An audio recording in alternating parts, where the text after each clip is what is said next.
So அந்த டெக்னிக்ஸ்லாம் எதுக்கு, அதுக்கு பின்னாடி அது வந்து என்ன சொல்கிறாங்க?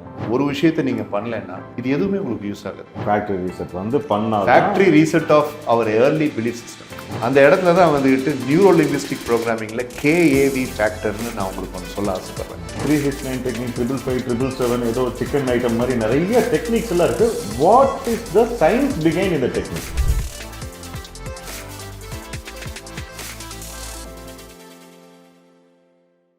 நம்ம கிட்ட வந்து மோர் தென் ஹண்ட்ரட்ஸ் ஆஃப் டெக்னிக்ஸ் இருக்கு, மேனிஃபெஸ்டேஷன் டெக்னிக்ஸ் வந்து இருக்கு. ஸோ அந்த டெக்னிக்ஸ்லாம் எதுக்கு, அதுக்கு பின்னாடி அது வந்து என்ன சொல்றாங்க, எதுக்காக அந்த டெக்னிக்ஸ் பயன்படுத்துறாங்க? இப்போ எல்லாமே ரிசல்ட் ஒன்று தானா, இல்லை ஒவ்வொன்றுக்கும் ஒவ்வொரு விதமான ரிசல்ட்டா, இல்லை ஸ்பீடா, இல்லை என்ன?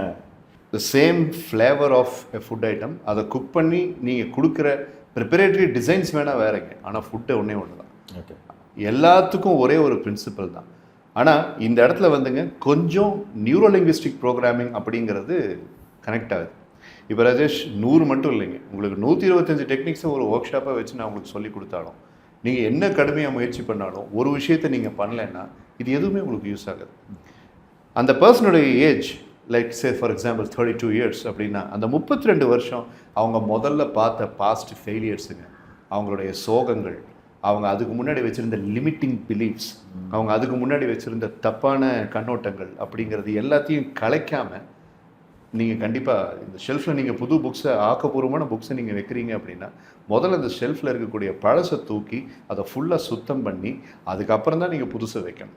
அப்படி இல்லாமல் நீங்கள் பழசை வச்சிங்கன்னா எந்த எஃபெக்ட்டுமே இல்லை. ஒரு ஓஷோவுடைய பெரிய ஃப்ராக்மெண்டட் ஒரு ஃபேனாக நீங்கள் இருக்கீங்க. நீங்கள் என்கிட்ட ஒரு விஷயம் சொன்னீங்க, என்னென்னா ஜீரோ மைண்ட் அப்படின்ற மாதிரி ஒரு கான்செப்ட் சொன்னீங்க என்கிட்ட பேசும்போது.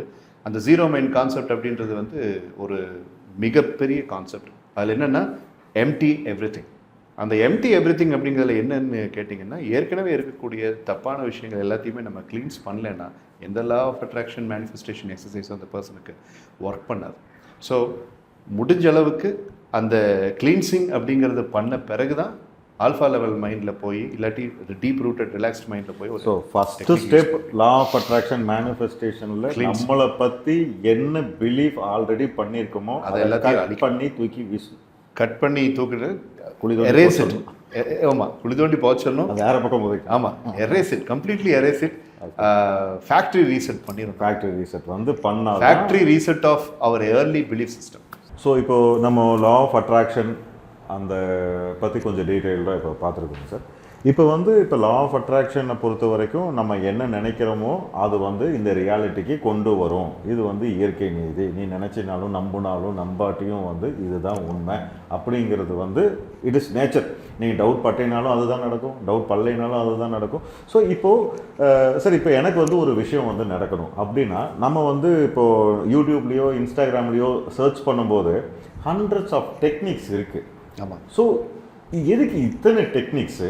இப்போ எல்லாமே இப்போ நம்ம முன்னோர்கள் நம்ம வந்து கொடுத்தது வந்து லைக் ரைட்டிங், ஒரு ஏதோ என்ன வேணுமோ அதை வந்து நினச்சிட்டு நீங்கள் எழுதி ஆஞ்சநேயருக்கு மாலையாக போடுறது, அங்க பிரதேசனம் பண்ணுறது, அடி மேல் அடி வச்சு நடக்கிறது, இந்த மாதிரி எல்லாம் வைக்கிறதும் இது கைண்ட் ஆஃப் அஃபர்மேஷன் தான். இது வந்து ஒரு டெக்னிக்ஸ் வந்து நம்ம முன்னாடியே ஃபாலோ பண்ணிட்டு தான் இருக்கோம், தெரிஞ்சோ தெரியாமலையோ அது வந்து இது பண்ணி.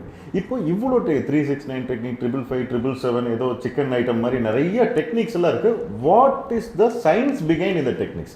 எதுக்கு இவ்வளோ டெக்னிக்ஸு? இது ஏன் ஒவ்வொருத்தரும் இந்த டெக்னிக் தான் ஃபாலோ பண்ணணுமா? இதுக்கு பின்னாடி என்ன இருக்கு? Technique okay, process okay, but what is the science behind manifestation? ஒரு பர்டிகுலர் டெக்னிக், நம்ம இப்போ பேசுகிற மாதிரி 100+ டெக்னிக்ஸில் ஏதோ ஒரு பர்டிகுலர் டெக்னிக்கை ஒரு பர்டிகுலர் பர்சன் யூஸ் பண்ண ஆரம்பிக்கிறாருன்னு வச்சுக்கோங்க. ரொம்பவே முனைப்பாக ஒரு 20 days 30 days பண்ண ஆரம்பிக்கிறேன்ட்டு ஒரு வைராகியமே பண்ணுறாரு. நம்ம பேசணுமே வைராகியா அப்படின்னு சொல்லி இந்த வைராகியமே பண்ணுறாங்க. அதுக்கப்புறம் என்ன நடக்குதுன்னா, the person gets registered. Like என்னன்னு கேட்டிங்கன்னா, அதுக்கப்புறம் வந்துக்கிட்டு எனர்ஜி ஃப்ளோ அப்படிங்கிறதுக்கான சேனல் அந்த பர்சன் கிட்ட ஓப்பன் ஆகுது. ஓகே, இப்போது நீங்கள் ரெஜிஸ்டர் பண்ண பிறகு, அந்த மைண்ட் அப்படிங்கிறது ரெஜிஸ்டர் ஆன பிறகு யூனிவர்ஸ் கிட்டேருந்து ஒரு சேனல் ஓப்பன் ஆகுது. அந்த இடத்துல தான் வந்துக்கிட்டு நியூரோ லிங்குவிஸ்டிக் ப்ரோக்ராமிங்கில் KAV ஃபேக்டர்னு நான் உங்களுக்கு ஒன்று சொல்ல ஆசைப்பட்றேன். K கைனஸ்தெட்டிக், A auditory, V visual. அதாவது ராஜேஷ், இன்றைக்கி நான் ரிட்டன் மேனிஃபெஸ்டேஷனுங்கிற டெக்னிக்கை யூஸ் பண்ணிட்டேன். எத்தனை மணிக்கு யூஸ் பண்ணேன்? காலையில் 5 மணிக்கு. எவ்வளோ நேரம்? 25 நிமிஷம் ஆச்சு. the person is registered. இப்போ அந்த பர்சன் வந்து அதை டிசிப்ளினாக பண்ணுறதுனால ஆட்டோமேட்டிக்காக அவங்களுக்கு யூனிவர்ஸுடைய சேனல் கிடைச்சாச்சு. அதுக்கப்புறம் அந்த பர்சன் எப்படி நடந்துக்கணும்னு கேட்டிங்கன்னா, எப்போ அந்த சேனல் க்ளோஸ் ஆகாமல் ஓப்பனாகவே இருக்குன்னு கேட்டிங்கன்னா, அந்த கோலை பற்றின அந்த சவுண்ட்ஸ், அதாவது அந்த கோல் அச்சீவ் பண்ணால் அவங்க எப்படி சக்ஸஸ்ஃபுல்லாக இருப்பாங்களோ, அப்போ அவங்க எப்படிலாம் ஃபீல் பண்ணுவாங்களோ, அப்போ அவங்கள எப்படிலாம் பேசுவாங்களோ, அதை இங்கே மைண்டில் பார்க்கணும். ஆடிட்டரி அந்த கோலை அச்சீவ் பண்ணாங்க அப்படின்னம்னா அவங்க எப்படி இருப்பாங்க அப்படிங்கிற அந்த பிக்சரை அவங்க மைண்டில் பார்க்கணும். விஷுவல் அந்த கோல் அச்சீவ் பண்ணால் அவங்க எவ்வளோ சந்தோஷமாக ஃபீல் பண்ணுவாங்க அப்படிங்கிற அந்த ஃபீலிங் ஃப்ரீக்வன்சி பற்றி இப்போ நிறைய பேசணும். அந்த ஃபீலிங்கை ஃபீல் பண்ணணும். அது கைனஸ்தெட்டிக். இப்போ ரெகுலராக இந்த கேஏவி அப்படிங்கிற கைனஸ்தெட்டிக், ஆடிட்டரி, விஷுவல் அப்படிங்கிற அந்த ஃபீச்சர்ஸை தொடர்ந்து இந்த பர்சன் பண்ணிட்டு வரும் பொழுது அந்த சேனல் பாத்வே மூலிமா யூனிவர்ஸ்கிட்டேருந்து ரெஸ்பான்ஸ் அப்படிங்கிறது அதிகமாக அந்த பர்சனுக்கு கிடைச்சிக்கிட்டே இருக்குது. இது வரைக்கும் யூனிவர்ஸோடைய பாத்வேல அந்த பர்சன் இல்லை. இந்த எக்ஸசைஸை பண்ண ஆரம்பித்தோன்னே யூனிவர்ஸ் அதோடைய வேலையை காமிக்குது. எப்படின்னு கேட்டிங்கன்னா 3 விஷயத்தில் காமிக்குது. 1, அந்த சேனலை ஓப்பன் பண்ணி அந்த சேனலை இன்னும் பலப்படுத்துது. 2, கொஞ்சம் கொஞ்சமாக அந்த யூனிவர்ஸ் வந்து அவர் கேட்குற அந்த கோல் சம்மந்தப்பட்ட விஷயங்களை தட்டி தடவி கரெக்டாக ஷேப் பண்ணி கொண்டு வந்து அந்த பர்சன் கொண்டு வந்து ஆப்பர்ச்சுனிட்டிஸை கொண்டு வந்து நிறுத்தும். அந்த இடத்துல கம்யூனிகேட் பண்ணுறத, யூனிவர்ஸ் கம்யூனிகேட் பண்ணுறத கரெக்டாக கிரகிச்சிக்கிறதுக்கு இவருக்கு புத்திசாலித்தனம் வேணும். டக்குன்னு வந்துட்டு ஏதாவது ஒரு மீட்டிங்கில் வந்துட்டு யாராவது ஏதாவது ஒரு விஷயத்தை பற்றி சொல்லுவாங்க, அது அவங்க கோலை பற்றின விஷயமா இருக்கணும். அந்த இடத்துல வந்து the person has to catch. இது பிரபஞ்சத்துலேருந்து எனக்கு கிடைச்சிருக்கிற ஒரு கம்யூனிகேஷன். இந்த பவர் அப்படிங்கிற புக்கில் வந்துட்டு அது சொல்லப்பட்டிருக்கு. உனக்கு ஒரு கம்யூனிகேஷன் வரும். அதில் தான் இந்த ஏஞ்சல் நம்பர்ஸ் பற்றிலாம் சொல்லுவாங்க. 111, 444, 555 அப்படிங்கிறது. Universe starts communicating. ஃபஸ்ட்டு வந்துங்க சேனல். சயின்ஸில் ஃபஸ்ட்டு ஸ்டெப் என்னது? Channel. A channel is open. Second step என்னதுங்க? The channel is strengthened. Third தான் ரொம்ப முக்கியமானது. Universe starts communicating. இப்போ எங்கே பிரச்சனைன்னு கேட்டிங்கன்னா, அந்த கம்யூனிகேஷனை புரிஞ்சுக்காமல் இருந்துச்சுன்னா அந்த கம்யூனிகேஷன் அப்படியே ஆட்டோமேட்டிக்காக டீகே ஆகிடும். அதில் அந்த பர்சனுக்கு சக்ஸஸ் கிடைக்கிறதுக்கு ரொம்ப லேட் ஆகும். But hypothetically speaking, if the person catches the communication அப்படின்னா then comes the fourth process in the science. என்ன அப்படின்னு சொல்லி கேட்டால் deliverables. என்னன்னு கேட்டிங்கன்னா, கரெக்டான அந்த ஆப்பர்ச்சுனிட்டி அப்படியே பிளர்டாக ஒரு ஷேடோவாக ஒரு சில் அவுட் மாதிரி இருந்த ஆப்பர்ச்சுனிட்டிக்கு உயிர் கொடுத்து யூனிவர்ஸ் அனுப்பிச்சு and then the person grabs the opportunity. அதுக்கப்புறம் nobody can stop. So channel, strengthening of channel, communicating the channel and deliverables. Universe starts giving you. Okay. ஆனால் இந்த 4 ஸ்டெப்ஸும் அந்த சயின்ஸாக நடக்கிறதுக்கு 4 மாதம் ஆகலாம், 1 வருஷம் ஆகலாம். அங்கே தான் அந்த பர்சன் வந்துக்கிட்டு ஒரு கடவுளை நம்புற மாதிரி இந்த ப்ராசஸை ட்ரஸ்ட் பண்ணணும். அப்படி இடையில அப்படி நம்பாமல் இந்த 4 சயின்ஸ் ஸ்டெப்ஸும் நடக்கிறதுக்கு முன்னாடியே மனசு விட்டுட்டாங்கன்னா, இதுக்கு முன்னாடி இருந்ததை விட லைஃப் ரொம்ப மோசமாக ஆகும். the person will get depressed. 90% of the people அங்கே தான் தோற்று போகிறாங்க. இதெல்லாம் நம்புற மாதிரியா இருக்குது அப்படின்னு யாரோ ஒருத்தர் சொல்கிற ஸ்கூல் ஆஃப் தாட்டை நம்பி மாற்றிடுவாங்க. ஏதாவது ஒரு ரீல் வந்துட்டு அதை தப்புன்னு சொல்லுவோம், மாற்றிடுவாங்க. ஒரு சினிமா பார்ப்பாங்க, அதுக்கு ஆப்போசிட்டாக ஏதாவது ஒன்று மாற்றிடுவாங்க. ஸோ கிராஸ் ரோட்ஸ்குள்ளே போயிடுவாங்க.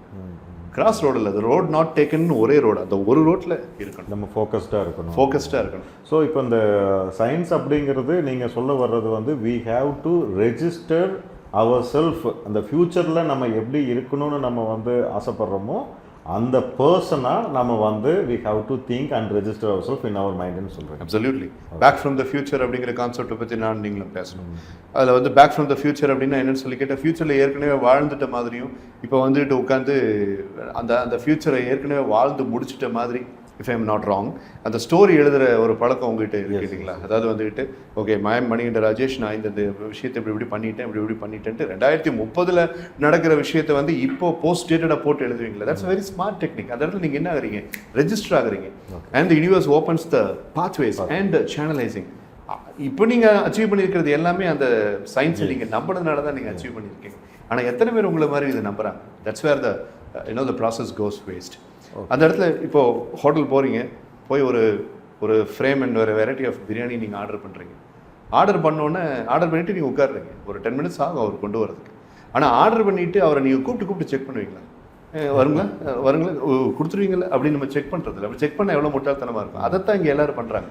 கரெக்ட். நடக்கும் அப்படிங்கிற நம்பிக்கை இல்லாமல் இது நடந்துருமா. ஸோ அந்த இடத்துல இன்னொரு கான்செப்ட் ஒன்று இருக்குது. என்னென்னா, அதுதான் டிட்டாச்சிங் தி அவுட்கம்.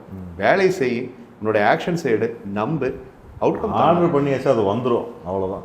அந்த ஒரு இது வேணும், அந்த தீர்க்கம் வேணும். பிஸ்னஸ்மேன் எல்லாரும் அதை தானே ராஜேஷ் பண்ணுறாங்க. என்ன இருக்குது அந்த business people. That's why entrepreneurs are very powerful. Okay, இந்த ஸ்டெப் எடுக்கிறோம், இந்த எம்ப்ளாயிஸ் இப்படி நடத்தி கொண்டு போகிறோம், இந்த கஸ்டமருக்கு இதை பண்ணுறோம், நாளைக்கு இந்த கஸ்டமருக்கு அப்புறம் இன்னொரு கஸ்டமர் வரலன்னா என்ன ஆகுறது அப்படின்னு யோசிச்சா, ரியலிஸ்டிக்காக யோசிச்சா அவருக்கு ஹார்ட் அட்டாக் வந்துடும். ஆனாலும் எந்த நம்பிக்கையில் அந்த பிஸ்னஸ் கொண்டு போகிறாங்க. ஆண்டர்பிரினர் உங்களுக்கு நான் என்ன சொல்கிறேங்கிறது தெளிவாக தெரியும்.